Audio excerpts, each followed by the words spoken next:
Modern cruise ships like Aurora have set the standard for a holiday at sea. But there's an earlier, often forgotten chapter in the history of cruising. In 1977, I came here with hundreds of other teenagers to board a very different breed of ship, the steamer SS Uganda, for what was to be the best school trip I ever went on.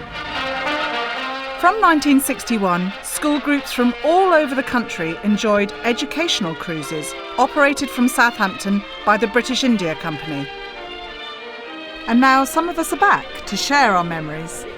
Sadly, Uganda was scrapped in 1992, so we're in the Uganda room on board Aurora. It's just a wonderful experience. I've got a photo of me before going on the boat.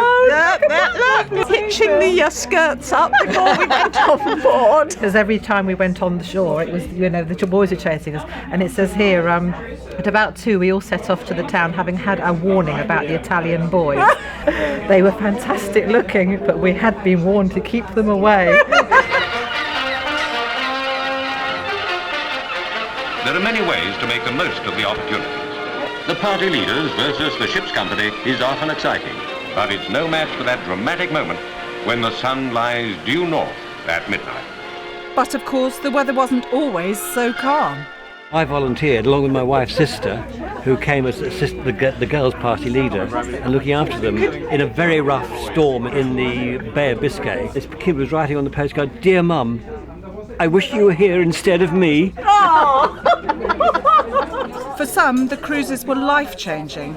Mike Betchley, an officer on Uganda, met his wife Anne when she came on board as a teacher. And Heather and Philip Gale, who both took educational cruises, returned after tying the knot. We then both went on the Uganda, but as a couple and on honeymoon. And have you done any modern cruising at all? Well, I had made a promise that come our silver wedding anniversary, we would go back on the Uganda, but of course they... She was scrapped. Trips ashore were a fantastic way to learn history and geography firsthand. Uganda's captain, Dennis Scott Masson, took enormous pride in the cruises, as his widow recalls.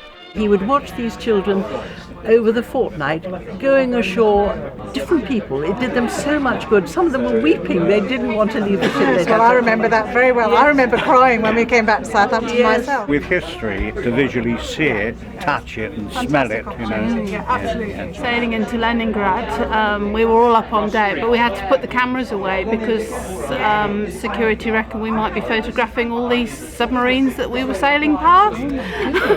This is one of the disco pictures. There's me there, look. I had a boyfriend, he came from Portsmouth. I met on the cruise. Yes, a lot of fond memories. There were 650 steps, and there was these donkeys that took you up, and the teacher said, we advise you not to go up on a donkey because they charge a lot of money. Self-portrait, you see, I've written there. It's a selfie.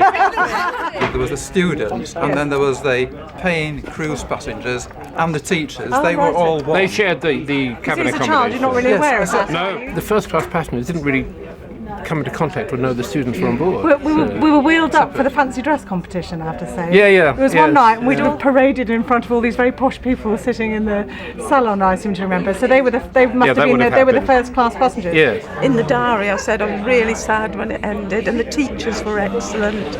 The pupil's most valued souvenir of the cruise will probably be his folder. It's a personal encyclopedia with nautical and marine subjects and many, many others.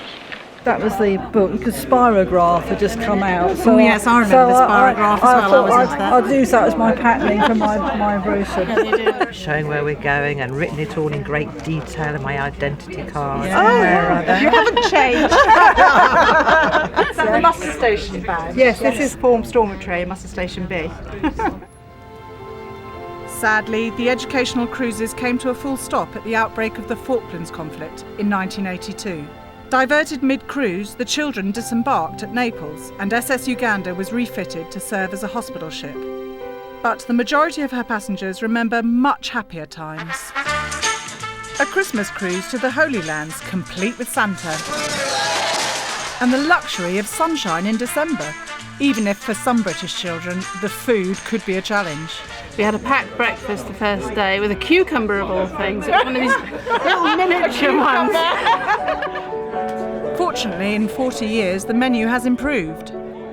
sharing a meal as they share their memories with old friends and perhaps some new ones. Educational cruises to the Midnight Sun, the islands of the Atlantic, or the historic lands of the Mediterranean. The voyage of a life.